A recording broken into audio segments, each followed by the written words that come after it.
Hello and good evening. I'm Melisa Idris. I'm Sharaad Kuttan. Welcome to a special edition of Consider This, where we want you to consider and then reconsider what you know of the current political situation and what it means to Malaysians.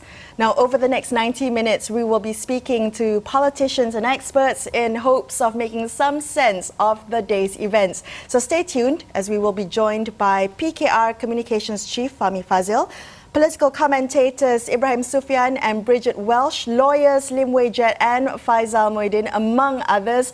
But first up, we have joining us on the line right now, YB Dr. Kian Ming, MP of Bangi. He's also the Assistant Political Education Director for DAP. Kian Ming, thank you so much for joining us this evening. Now, I'd like to get your thoughts on whether you were surprised by the turn of events. Hi Melissa, hi Sharaad, thanks for having me. I was,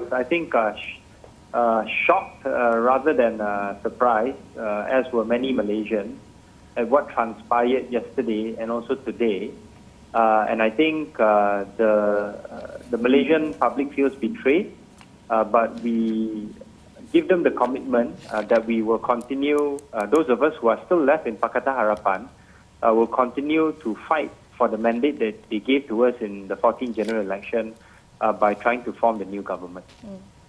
Can I ask you very quickly about the choices that you think were before Dr. Mahathir, faced with a situation, as your party, Lim Guan Eng, described it, a situation of betrayal. The choice he made of resigning, therefore dissolving the government, now coming back as an interim Prime Minister, what consequence has it for you and the aspirations that you talk about?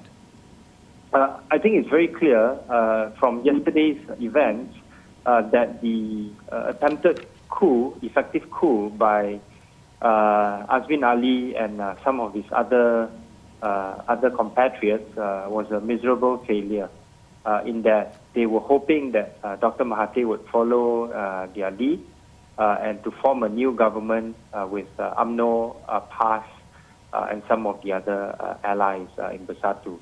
But what was clear today was that Dr. Mahathir would not go with their plans.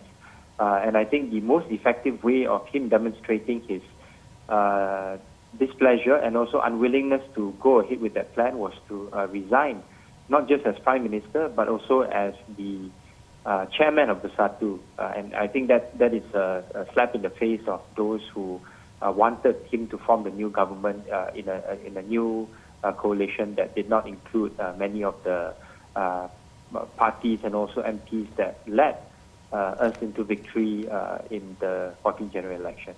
But do you think it now leaves open the possibility of the restoration of a Barisan Nasional type of government? Question is numbers on Dr. Mahathir's side and on your side to restore the Pakistan Harapan government. I mean, on balance, where do you think it's going?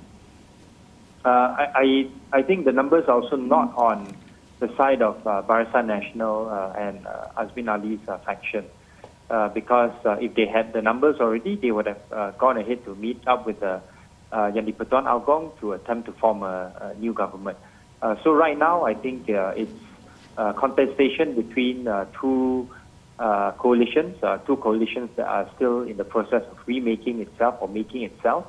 And we do hope that with the strong signal that Dr. Mahathir has sent, that some of the MPs that may have considered wanting to join Azmin Ali and his attempted coup would reconsider their decision and come back to the fold of Pakistan Harapan and give us this opportunity to deliver on the mandate that was given to us and form a new government without the people who have created the most trouble for the Pakistan Harapan coalition. Can I get your thoughts on Sabah and Sarawak as kingmakers, right? So today, GPS's James Marsing, who heads the Parti Rakyat Sarawak, said, he was quoted as saying, "I think we are more comfortable with PAS than with DAP's arrogance." Could you comment on that? Of course, he's entitled to his opinion. I'm not sure whether that is the official position of GPS. The Chief Minister of Sharaad still has not made a formal commitment or a comment yet to either side. And I think the fact that that GPS did not appear at the Sheraton Hotel to show their support for the attempted coup, I think it shows that there's still room for negotiation for all sides. And also the fact that Shafi Abdal of Warisan came out today to say that he will support Tun Dr. Mahathir. Also, I think it's a good sign that if let's say we were to remake a new coalition under Tun Dr. Mahathir's leadership, that the Warisan MPs would be with Tun Mahathir and also with the Pakatan Harapan new coalition. Kian, what about the real politic behind this? Is there a possibility, and tell us a little bit about the horse trading that might happen as a consequence of this renegotiation of a formation you might call a kind of renewed or reconstructed Pakatan Harapan? What actually is at stake in these renegotiations? I think for those who wanted to, form a new coalition and now have failed to do so, I think there's still ample opportunity for them to rejoin Pakatan Harapan and to be part of the new coalition. And that actually would show that they are sort of like repentful of the decisions that they had previously made.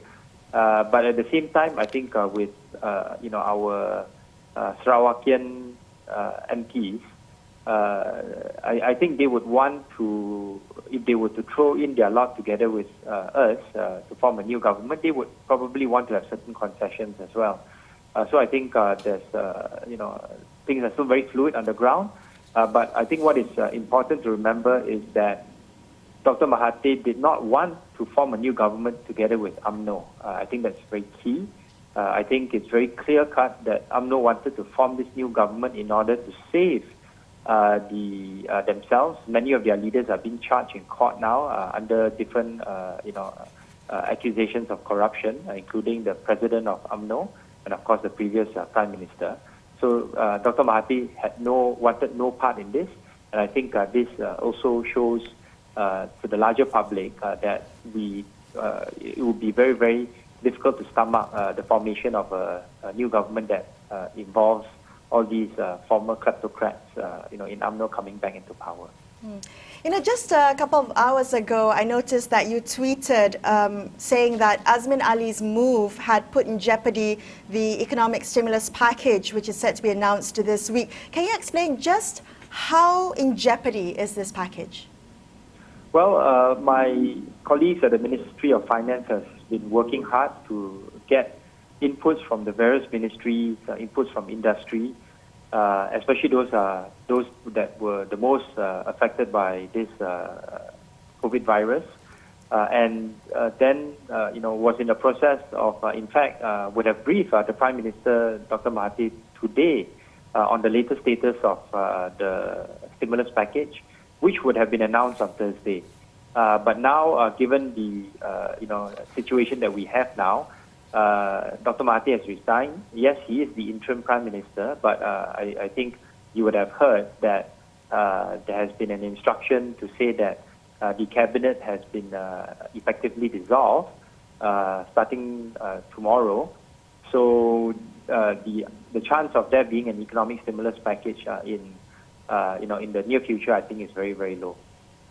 And what about APAC, Kian Ming? How could this affect APAC? We just finished our senior officials meeting. That was last week. And the next round of our meetings are supposed to start sometime in April. Of course, there are, central bank governors meetings, which I think can continue. But we do hope that we will be successful in forming a new government sooner rather than later, and that there can be some stability that would lead us to be able to continue our efforts at APAC. Just going back on the economic stimulus package, I think we were very clear in terms of the direction that we were heading. I think the media also needs to ask Azmin Ali and those who want to form the new government on the side of UMNO PAS and Azmin Ali's faction. What were their plans? Do they have any plans in terms of trying to address the economic issues that we have in this country? Do they have any plans of wanting to deliver on the Pakatan Harapan manifesto that we announced at the 14th general election? So I think these are very important questions to ask, and if, let's say, they do not have a good response, it shows that this is just a naked power grab that will not bring benefit to the people. We will definitely be looking to ask those questions to him. Yeah, and Kian Ming, and finally, I mean, talking about this period, the interim period, is unprecedented for Malaysia. How long do you think it'll last, and what exactly do you expect voters to do, or other stakeholders in the situation, not the political class of Malaysia, to do while political parties are negotiating or jostling for benefits or privileges? I think the issues are still very fluid on the ground. Best case scenario would be that perhaps by the end of the week, there can be more certainty in terms of where the numbers lie, and there can be certainty in terms of who the next Prime Minister is going to be. Obviously, we hope that Tun would reconsider his decision to resign.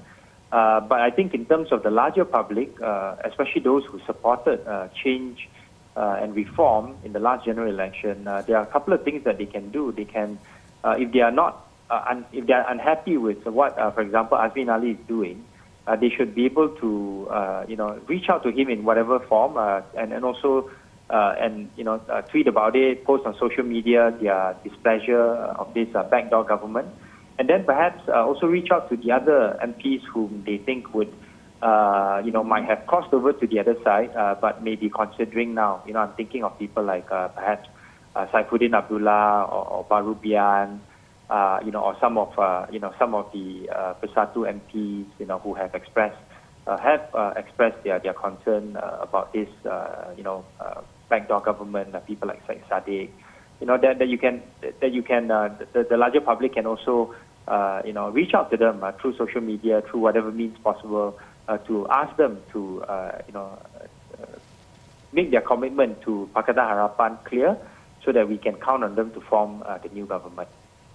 Well, thank you so much for speaking with us, YB Dr. Kian Ming, MP of Bangi, sharing his insights there. Also the Assistant of Political Education Assistant Political Education Director for DAP. We're going to take a quick break and be back with more on Consider This, so don't go anywhere.